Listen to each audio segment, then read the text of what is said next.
Assalamualaikum warahmatullahi wabarakatuh. Yang kami hormati Ibu Irni Latifah Irsal MPD selaku dosen pengampu mata kuliah evaluasi pendidikan. Baiklah, kami dari kelompok 5 akan mempresentasikan makalah kami dengan judul Membuat Instrumen Evaluasi Program dengan anggota Febriana Soleha, Lydia Wulandari, Rahma Dania, dan Yuli Ferbianti.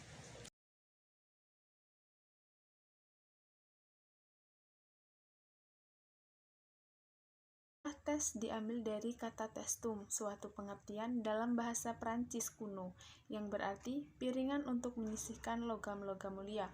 Ada pula yang mengartikan sebagai sebuah piring yang dibuat dari tanah liat. Didorong oleh munculnya statistik dan penganalisisan data dan informasi, maka akhirnya tes ini digunakan dalam berbagai bidang, seperti tes kemampuan dasar, tes kelelahan perhatian, tes ingatan, tes minat, tes sikap, dan sebagainya. Yang terkenal penggunaannya di sekolah hanyalah tes prestasi belajar. Selanjutnya, terdapat beberapa bentuk-bentuk tes berdasarkan fungsinya. Yang pertama, tes seleksi. Tes seleksi sering dikenal dengan istilah ujian saringan atau ujian masuk. Tes ini dilaksanakan dalam rangka penerimaan calon siswa baru, di mana hasil tes digunakan untuk memilih calon peserta didik yang tergolong paling baik dari sekian banyak calon yang mengikuti tes. Yang kedua, tes awal. Tes awal sering dikenal dengan istilah pretest. Tes jenis ini dilakukan dengan tujuan untuk mengetahui sejauh manakah materi atau bahan pelajaran yang telah diajarkan telah dapat dikuasai peserta didik. 3. Tes akhir. Tes akhir sering dikenal dengan istilah post-test. Tes akhir dilaksanakan dengan tujuan apakah semua materi pelajaran yang tergolong penting sudah mampu dikuasai dengan sebaik-baiknya oleh peserta didik. Selanjutnya yaitu tes formatif. Tes formatif ini adalah tes hasil belajar yang bertujuan untuk mengetahui sejauh manakah peserta didik telah terbentuk sesuai dengan tujuan pengajaran yang telah ditentukan. Setelah itu, mereka mengikuti proses pembelajaran dalam jangka waktu yang ditentukan. Yang selanjutnya, tes sumatif. Apa sih tes sumatif itu? Tes hasil belajar yang dilaksanakan setelah sekumpulan satuan program pengajaran selesai diberikan. Tes sumatif ini dilakukan secara tertulis. Nah, agar semua siswa tersebut memperoleh soal yang sama.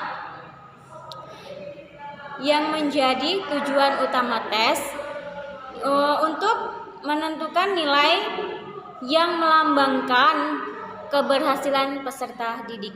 Nah, setelah itu mereka menempuh proses pembelajaran dalam waktu tertentu. Nah, yang selanjutnya adalah berdasarkan aspek psikis yang ingin diungkap. Diteliti dari aspek kejiwaan yang ingin diungkap, tes setidak-tidaknya dapat dibedakan menjadi 5. Yaitu yang pertama, tes inteligensi, yakni tes yang dilaksanakan untuk mengungkap atau mengetahui tingkat kecerdasan seseorang. Yang kedua, tes kemampuan, yaitu tes yang dilaksanakan dengan tujuan untuk mengungkapkan kemampuan dasar atau bakat khusus yang dimiliki oleh peserta didik. Yang ketiga adalah tes sikap, yakni salah satu jenis tes yang digunakan untuk mengungkapkan predisposisi atau kecenderungan seseorang untuk melakukan sesuatu respon terhadap dunia sekitarnya, baik berupa individu maupun objek tertentu. Yang keempat, tes kepribadian, yakni tes yang dilakukan dengan tujuan mengungkapkan ciri-ciri khas dari seseorang yang banyak sedikitnya bersifat lahiriah, yaitu seperti gaya berbicara, gaya berpakaian, nada suara, hobi atau kesenangan, dan lain-lain. Yang kelima, tes hasil. Kelas, saya Lydia Wulandari dengan nomor identitas mahasiswa 19561023. Di sini saya akan melanjutkan menjelaskan materi dari kelompok kami. Ditilik dari segi waktu yang disediakan bagi tes T untuk menyelesaikan tes, yaitu yang pertama power test, yakni tes di mana waktu yang disediakan buat menyelesaikan tes T untuk tes tersebut tidak dibatasi. Yang kedua speed test, yaitu tes di mana waktu yang disediakan buat tes T untuk menyelesaikan tes tersebut dibatasi. Ditilik dari segi untuk bentuk responnya, tes dapat dibedakan menjadi dua golongan. Yang pertama, verbal test, yaitu suatu tes yang menghendaki respon jawaban yang tertuang dalam bentuk ungkapan, kata-kata atau kalimat baik secara lisan maupun secara tulisan. Yang kedua, non-verbal test, yakni tes yang menghendaki respon jawaban dari tes T bukan berupa ungkapan kata-kata atau kalimat, melainkan berupa tindakan atau tingkah laku. Akhirnya, apabila ditinjau dari segi cara mengajukan pertanyaan dan cara memberikan jawabannya, tes dapat dibedakan menjadi dua golongan. Yang pertama, tes tertulis, yakni jenis tes di mana tester dalam mengajukan butir-butir pertanyaan atau soalnya dilakukan secara tertulis dan testi memberikan jawabannya juga secara tertulis. Yang kedua, tes lisan, yakni tes di mana tester di dalam mengajukan pertanyaan-pertanyaannya atau soalnya dilakukan secara lisan dan testinya memberikan jawabannya juga secara lisan. B. Jenis non-test dan bentuknya sebagai instrumen evaluasi. 1. Pengertian non-test.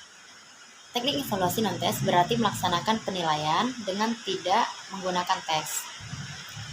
Non-test adalah cara penilaian hasil belajar peserta didik yang dilakukan tanpa menguji peserta didik tetapi dengan melakukan pengamatan secara sistematis, yaitu dengan cara wawancara atau interview atau angket dan pemeriksaan dokumen. 2. Bentuk-bentuk non-test. A. Pengamatan atau observasi. Pengertian observasi menurut Anas Sudijono adalah cara penghimpunan bahan-bahan keterangan data yang dilakukan dengan mengadakan pengamatan dan pencatatan secara sistematis terhadap fenomena-fenomena yang sedang terjadi secara pengamatan. Observasi sebagai alat evaluasi sebanyak digunakan untuk menilai tingkah laku individu atau proses terjadinya suatu kejadian yang diamati, baik dalam situasi yang sebenarnya maupun dalam situasi buatan. Observasi dapat mengukur atau menilai hasil dan proses belajar. Baik, saya Yuli Ferbianti akan melanjutkan penjelasan dari rekan saya, Saudari Lydia Wulandari.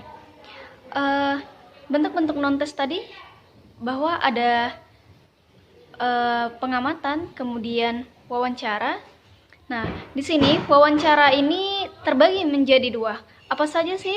Ya, yang pertama yaitu wawancara terpimpin atau guided interview, yang juga sering dikenal dengan istilah wawancara berstruktur atau struktur interview, atau wawancara sistematis yaitu systematic interview. Kemudian yang kedua yaitu wawancara tidak terpimpin, unguided interview, yang sering dikenal dengan istilah wawancara sederhana, simple interview, atau wawancara tidak sistematis, non-systematic interview. Selain pengamatan dan juga wawancara, dalam bentuk-bentuk tes ada juga yang namanya angket. Apa sih angket itu? Ya, angket adalah pengumpulan data secara tertulis yang berisi daftar pernyataan atau pertanyaan yang disusun secara khusus dan digunakan untuk menggali dan menghimpun keterangan atau informasi sebagaimana dibutuhkan dan cocok untuk data dianalisisnya.